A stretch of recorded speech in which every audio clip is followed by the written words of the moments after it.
एक घर में तीन भाई और एक बहन थी। बड़ा भाई और छोटी बहन पढ़ने में बहुत तेज थे। उनके माँ बाप उन चारों से बहुत प्यार करते थे, मगर एक बेटे से बहुत परेशान थे। बड़ा बेटा पढ़ लिख कर डॉक्टर बन गया, छोटा भी पढ़ लिख कर इंजीनियर बन गया और उनका मझला बेटा आवारा ही रह गया। बहन और मझले बेटे को छोड़ दोनों भाई की शादी हो गई। कुछ सालों बाद बहन की भी शादी एक अच्छे से घर में हुई। दोनों भाई की शादी जल्दी ही हो गई क्योंकि सब डॉक्टर इंजीनियर जो थे, लेकिन उस आवारा बेटे को कोई लड़की नहीं मिल रही थी। उनके माँ बाप बहुत परेशान हो गए। बहन जब भी अपने मायके आती तो अपने बड़े और छोटे भाई से पहले मिलती और उसके बाद आवारा भाई से कम ही मिला करती, क्योंकि वह न तो कुछ दे सकता था और न ही वह जल्दी घर पर मिलता। पढ़ नहीं सका इसलिए उसका आवारा भाई मजदूरी करता था। ऐसे लड़के को नौकरी भी कौन देता। उसके शादी से पहले ही उसके बाप गुजर गया। माँ ने सोचा कि अब बंटवारे की बात न निकले, इसलिए अपने ही गांव से एक सीधी सादी लड़की से उस आवारा बेटे की शादी करवा दी। शादी होते ही उसका आवारा बेटा लगन से काम करने लगा। उसके दोस्त अगर उसे अड्डे पर बुलाते तो वह कहता आज नहीं फिर कभी। उसके दोस्त कहते थे शादी के बाद तू बहुत बदल गया है, शादी के बाद जैसे बीबी का गुलाम ही हो गया है।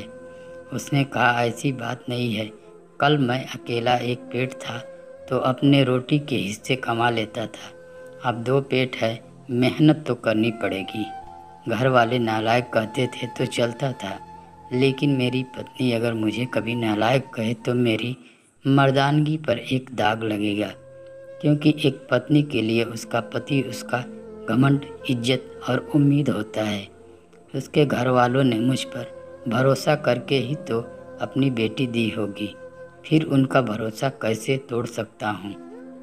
इधर घर पर बड़ा और छोटा भाई, उसकी पत्नियां यह फैसला करते हैं कि जायदाद का बंटवारा हो जाए, क्योंकि हम दोनों लाखों कमाते हैं और हमारा आवारा भाई 9 के बराबर कमाता है।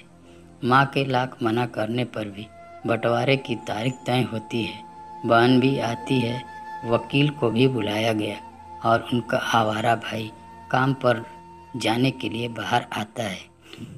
उसके दोनों भाई उसे पकड़कर घर के भीतर लाकर बोलते हैं आज तू रुक जा, बंटवारा कर ही लेते हैं।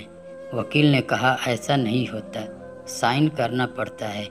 आवारा भाई कहता है तुम लोग बंटवारा करो, मेरे हिस्से में जो हो वह दे देना, मैं शाम को आकर कागज़ पर साइन कर दूंगा। बहन बोली अरे बेवकूफ़, तू गंवार का गंवार ही रहेगा। तेरी किस्मत अच्छी है कि तुझे इतने अच्छे भाई और बहन मिले हैं। माँ ने भी अपने आवारा बेटे से कहा अरे बेटा आज रुक जा, बंटवारे में कुल 10 बीघा ज़मीन में दोनों भाई 5-5 रख लेते हैं और उसके आवारा भाई के लिए पुश्तैनी घर छोड़ देते हैं। फिर उसका आवारा भाई चिल्ला कर बोलता है फिर हमारे छोटी बहन का हिस्सा कौन सा है।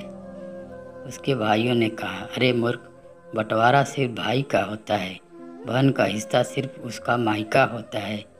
आवारा भाई बोला शायद पढ़ा लिखा न होना भी एक मूर्खता ही है। ठीक है, आप दोनों ऐसा करो, मेरे हिस्से की वसीयत बहन के नाम कर दो। दोनों भाई बोलते हैं और तू।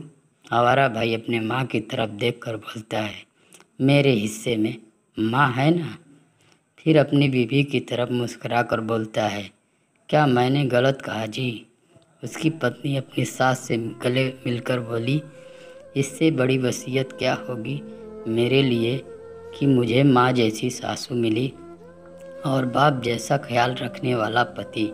यह सुनकर बहन दौड़कर अपने आवारा भाई से गले मिलकर बोलती है माफ़ कर दो भैया मुझे, क्योंकि मैं आपको समझ ना सकी।